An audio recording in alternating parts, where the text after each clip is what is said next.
Assalamualaikum warahmatullahi wabarakatuh. Perkenalkan, nama saya Dwi Nurul Budi Arti. Saya dari Prodi Ilmu Al-Quran dan Tafsir. Di sini saya akan menjelaskan apa sih itu tafsir fi zilal Al-Quran. Tafsir fi zilal Al-Quran ditulis oleh seorang penulis yang bernama Sayyid Qutb. Dan nama panjang dari Sayyid Qutb adalah Sayyid Qutb Ibrahim Husain Sadzili. Sayyid Qutb lahir di Mesir pada tanggal 9 Oktober 1906 Masehi. Ayah dari Sayyid Qutb bernama Ibrahim. Ayahnya adalah seorang petani yang sangat berpegang teguh terhadap agama dan seorang anggota serta aktivis Partai Nasional pimpinan Mustafa Kamil. Sedangkan ibu dari Sayyid Qutb sendiri bernama Fatimah Husain Usman. Ibunya juga seorang wanita yang sangat berpegang teguh terhadap agama dan ajaran Al-Quran. Selanjutnya, di sini saya akan menjelaskan riwayat perjalanan dari Sayyid Qutb. Pada umur atau usia 10 tahun, tepatnya pada tahun 1916, Sayyid Qutb sudah mampu menghafalkan Al-Quran. Dan selanjutnya, pada tahun 1911, beliau melanjutkan pendidikan dasar selama 4 tahun. Setelah melakukan pendidikan dasar, beliau melanjutkan studi di Madrasah Mu'alim dan mendapatkan ijazah kufah atau kelayakan mengajar selama 2 tahun. Setelah beliau melanjutkan studi di Madrasah Mu'alim, pada tahun 1929, beliau melanjutkan kuliah di Universitas Dar al-Ulum. Dan pada tahun 1933, Sayyid Qutb mendapatkan gelar sarjana, yaitu gelar LC dalam bidang sastra dan diplomat pendidikan.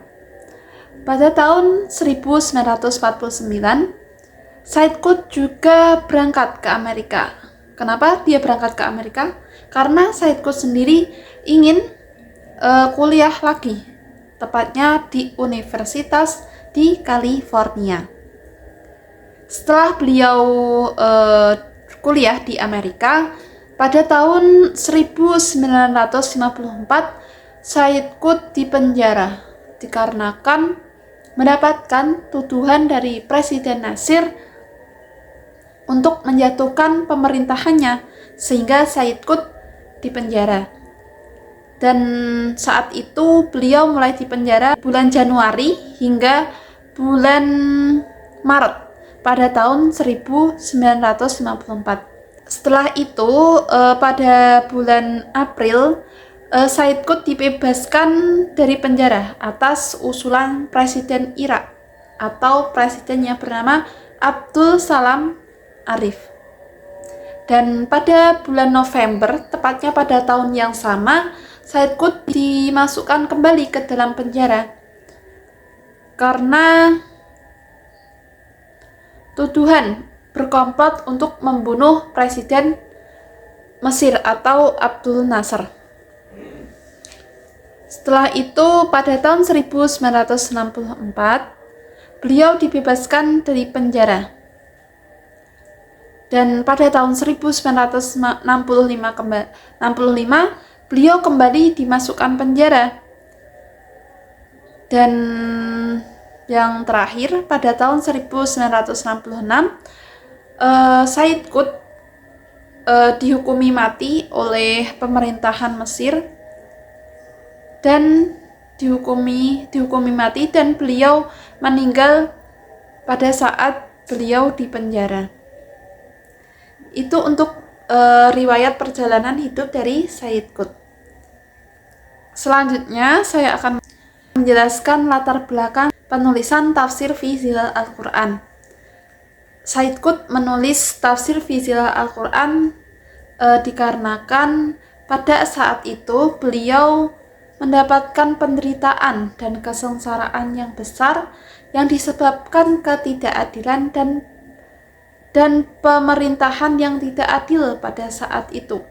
Qutb mendapatkan perlakuan brutal dan biadab dan kesedihannya menyebabkan dia bergantung pada Allah dan menghargai Al-Quran, di mana dia hidup dengan segenap jiwa dan emosinya di bawah bayangan Al-Quran. Dan hal tersebut menjadikan beliau menulis tafsir fi zilal Al-Quran. Selanjutnya itu sistematika dari penulisan tafsir fi zilal Al-Quran. Tafsir fi zilal Al-Quran sendiri ditulis menggunakan sistematika. Yang pertama, menjelaskan ayat secara terperinci. Yang kedua, menyajikan munasabah ayat. Yang ketiga, memaparkan muqaddimah di awal surat, latar belakang, pokok pembicaraan, dan asbabul nuzul. Yang keempat, meletakkan ayat atau hadis yang selaras, menegaskan hal-hal yang penting yang berhubungan dengan kepribadian atau perilaku manusia, dan memaparkan bentuk aplikasi ayat dalam kehidupan sosial kemasyarakatan secara persuasif, provokatif, dan reflektif. Dalam menuliskan tafsir, Sayyid Qutb juga menggunakan sumber. Yang pertama, beliau menggunakan sumber Al-Quran dengan Al-Quran. Maksudnya, Sayyid Qutb menggunakan tafsir Al-Quran bil Al-Quran sebagai sumber utamanya.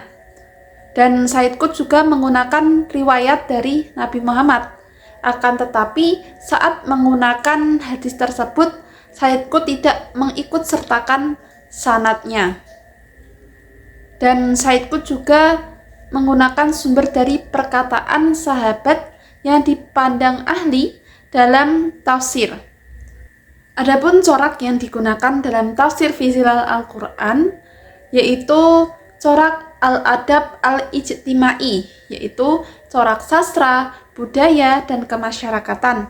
Hal ini mengingat background dari Sayyid Qutb sendiri adalah seorang sastrawan tinggi, hingga beliau bisa merasakan keindahan bahwa bahasa serta nilai-nilai yang dibawa Al-Quran yang memang kaya dengan bahasa yang sangat tinggi. Dalam tafsir fi zilal Al-Quran sendiri terdapat kelebihan dan kekurangan. Dan kelebihannya yaitu yang pertama, Sayyid Qutb berusaha memisahkan karyanya dari narasi Israiliyat. Yang kedua, Sayyid Qutb sangat berdedikasi pada Al-Quran sehingga dia tidak tertarik untuk memasukkan interpretasi ilmiah seperti yang dilakukan oleh banyak mufasir yang lain.